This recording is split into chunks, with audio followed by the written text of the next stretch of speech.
hindi na kami nagkausap. Sa harap ng publiko, piling ko magmukha kami maayos. Pero wala na kaming koneksyon.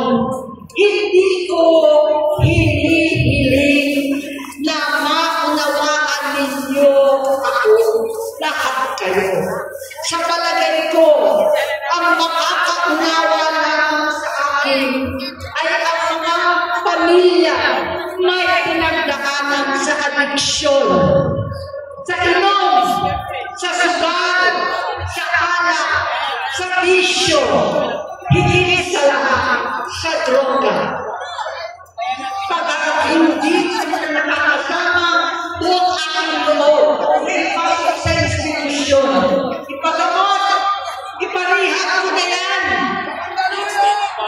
Pero tuwing maghahak kami noon, hindi kaya ng aking kalooban na gawin yun. Tuwing magsasabi siya sa akin na babago na siya, hindi ko siya kaya ng tilisin. Hindi ko kaya ng magkaya sa kanyang pagkakataon. At sa pagkakasakali, umaasa ako at laging nananalangin na sana. Oo nga, nagbago na siya. Hanggang dumating na 2024 at 2025, yung vision niya na ang dahilan ng pagbahag ng korupsyon. Maling mga desisyon. Walang accountability. Wala nang hustisya. Hindi na niya alam ang nangyayari. Hindi na pinapaalam sa kanya ang mga pangyayari.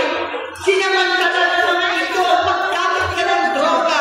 Kinamkam na nila ang kaban ng bayan habang ang mga dating sumatawag sa amin ng pagnanakaw ay nakakita ng pagkakataon sirain ang lahat.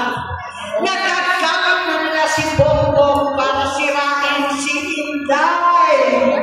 Itinutulak pa nila si Bongbong sa bayan sa bangin para umasang tagapagligtas. Mula sa pagtraidor at pagpapahama kay VP Inday sa confidential funds na katutuusin ng galing naman sa opisina ng Pangulo hanggang sa pagpapaduko sa dating Pangulo Duterte.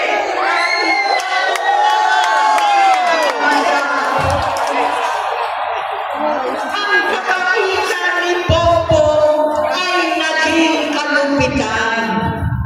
Karapalan ng pagkakit sa kanyang mga nasa Kongres, sa Senado, mga miyembro ng kabinete. Kitang-kita na ng taong bayan, wala nang buwang ang kahihiyan. Para magpaulit ang pamukod ng kasaysayan inaas natin noon.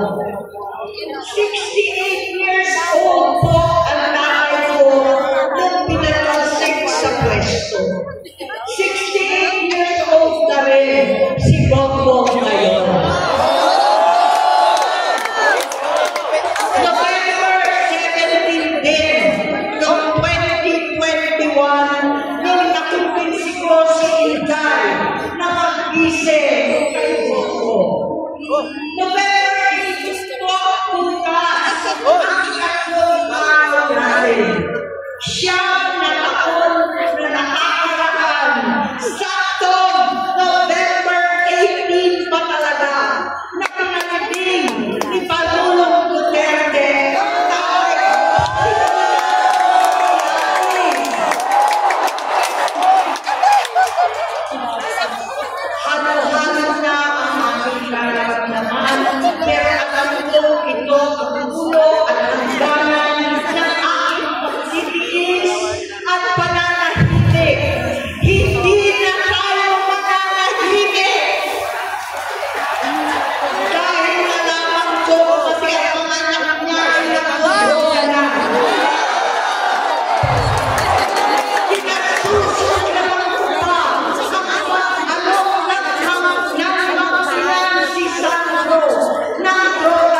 Hindi niya ako kalaban.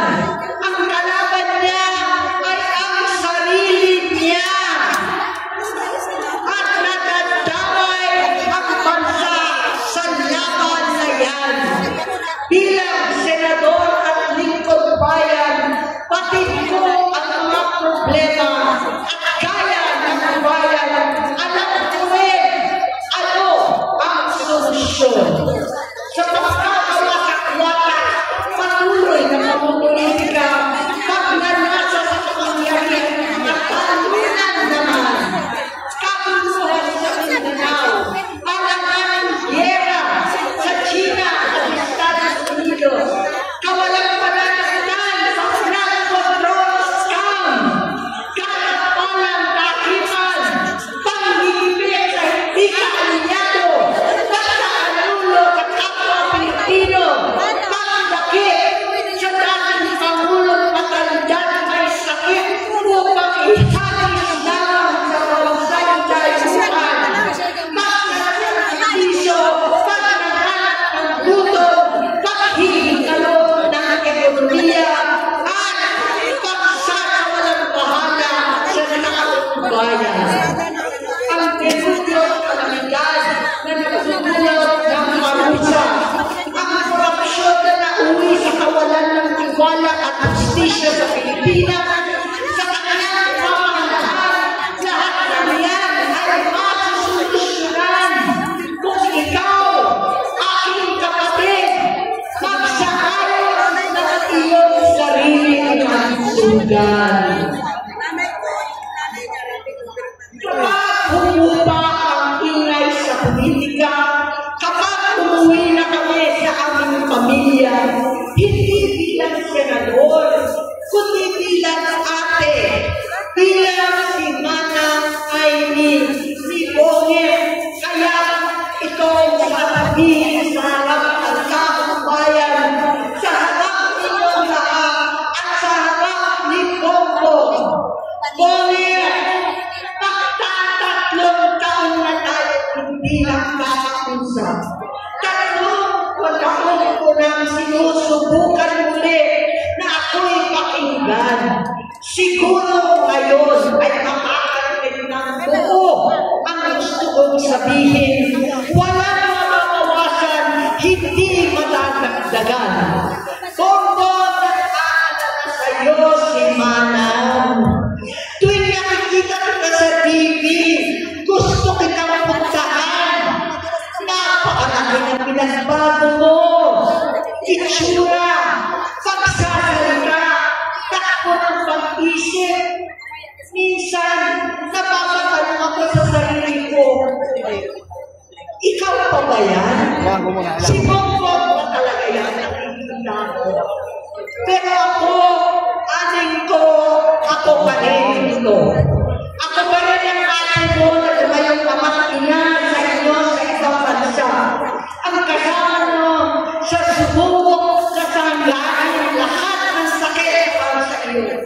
Ang kapatid mo na hindi mo kailangan hingan ng tawad dahil agad ka na hindi at tatanggapin dahil mahal kita. Nasa bagong tipan, kay Lucas, Kapitulo 17, versikulo 3 hanggang 4. Kung magkasala ang iyong kapatid, sawayin mo siya. At kung siya'y nagsisi, patawarin mo siya.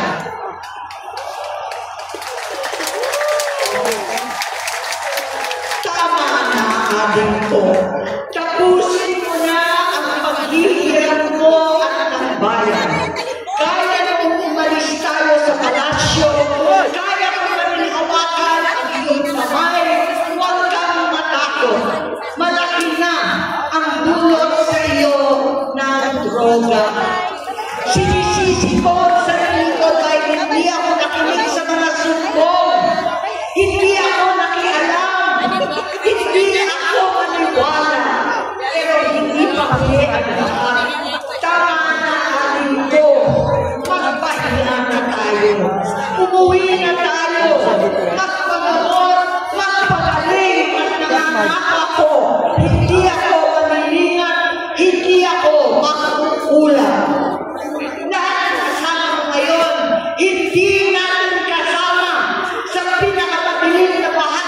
buhay